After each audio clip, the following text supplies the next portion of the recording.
మనం కుక్కే సుబ్రహ్మణ్య క్షేత్ర చరిత్ర చెప్పుకుంటున్నాం కదా. ఈ క్షేత్రంలో ఉమామహేశ్వరాలయం, దాని ప్రాంగణంలో పంచాయతన ఆలయం, దాని పక్కన నరసింహస్వామి ఆలయం, నాగమంటపము ఉన్నాయి. ఈ క్షేత్రంలో గణపతి అభయమిస్తూ ఉన్నాడు గనుక ఆయనను అభయ గణపతి అని కూడా కొలుస్తారు. ఈ క్షేత్రాన్ని దర్శించిన వాళ్ళు వనదుర్గా ఆలయాన్ని కూడా దర్శిస్తారు. ఈ క్షేత్రంలో స్వామి ప్రత్యక్షంగా దర్శనమిస్తున్నారు అనటానికి ఒక గొప్ప నిదర్శనం ఈనాటికి కనిపిస్తూనే ఉంది. అదేమిటంటే, ప్రతిరోజు నైవేద్య సమయంలో స్వామి యొక్క గర్భగుడి ముందు బుట్టలతో పెద్ద అన్నరాశిని పోస్తారు. అప్పుడు ఒక పాము ఏదో ఒక వైపు నుంచి వచ్చి ఆ అన్నరాశి మధ్య నుంచి వెళుతూ ఉంటుంది.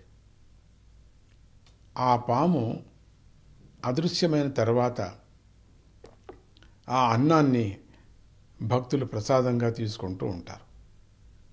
ఇలా తన మిత్రుడు భక్తుడు అయిన వాసుకిని అనుగ్రహించటానికి తన అంశనే భూమిలో ఉంచాడు సుబ్రహ్మణ్య స్వామి. మరి ఆ స్వామిని దర్శించి తరిద్దామా? ఇక ఘాటీ సుబ్రహ్మణ్య క్షేత్రం. సుబ్రహ్మణ్య స్వామి క్షేత్రాల్లో మధ్య సుబ్రహ్మణ్యం అనేటువంటి కీర్తి ఘాటీ సుబ్రహ్మణ్య క్షేత్రానికి ఉంది. ఈ క్షేత్ర చరిత్ర ద్వారా సుబ్రహ్మణ్యుడికి సర్పాలకు గల సంబంధం మనకు తెలుస్తుంది. అంతేగాక నాగుల చవితి, నాగపంచమి, స్కందషష్ఠి మొదలైన పండుగల్లో పుట్టని పాముని సుబ్రహ్మణ్య రూపంగా అర్చించటానికి గల కారణాలు కూడా మనకు తెలుస్తున్నాయి.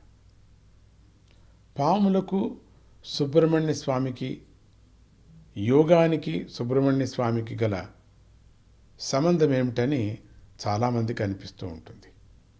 అలాగే కుమారస్వామిని ఆరాధిస్తే సంతానం కలగటానికి కారణమేమిటి అని సందేహం కూడా వస్తుంది. ఈ ఘాటీ సుబ్రహ్మణ్య క్షేత్ర చరిత్ర ఆ సందేహాలన్నిటినీ పటాపంచలవుతాయి. దండకారణ్యానికి దక్షిణ భాగంలో చివరన ఈ క్షేత్రం ఉన్నది. ఇప్పుడు దొడ్డబళ్ళాపురకు దగ్గరలో ఉంది. పూర్వము ఈ క్షేత్ర పరిసర ప్రాంతాలలో ఘటికాసురుడు అనేటువంటి రాక్షసుడు ఋషులను, ప్రజలను పీడిస్తూ ఉండేవాడు. ఋషుల ప్రార్థన మేరకు సుబ్రహ్మణ్య స్వామి ఆ రాక్షసుడిని సంహరించాడు. ఈ క్షేత్రం కూడా ఒకప్పుడు ఘటికాసురుడి రాజ్యంలోనే ఉండేది కనుక ఈ ప్రాంతానికి ఘాటీ అనే పేరు కూడా వచ్చింది. కొందరు పండితులు ఈ క్షేత్రాన్ని అగస్త్య క్షేత్రమని కూడా, అందువల్ల దీనిని ఘాటీ క్షేత్రమని కూడా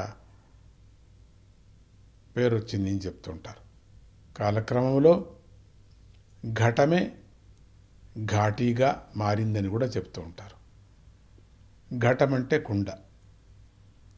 ఈ క్షేత్రంలో స్వామి సర్పరూపంలో పూజలను అందుకుంటూ ఉన్నాడు.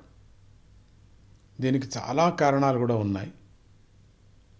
అవి ఏమిటో తెలుసుకుందాం. మొదటి కారణం, బ్రహ్మను ప్రణవార్థం చెప్పలేదని బంధించినప్పుడు కుమారస్వామి వక్ర బుద్ధితో నేను బ్రహ్మను అవమానపరిచాను, దీనివల్ల లోకాలకు మంచి జరిగి అయినప్పటికీ బ్రహ్మకు అవమానమైంది గనుక నేను వక్రగతి అయిన సర్పంగా మారి తపస్సు చేసి బ్రహ్మను అవమానపరచడం వల్ల కలిగిన పాపాన్ని పోగొట్టుకుంటాను. ఎంత అద్భుతంగా ఉంది చూసారా. దేవతలు కూడా ఒక పరి మనం శివుణ్ణి తపస్సులో కూడా మనం ఈ మాట విన్నాం కదా. జై గురుదత్త.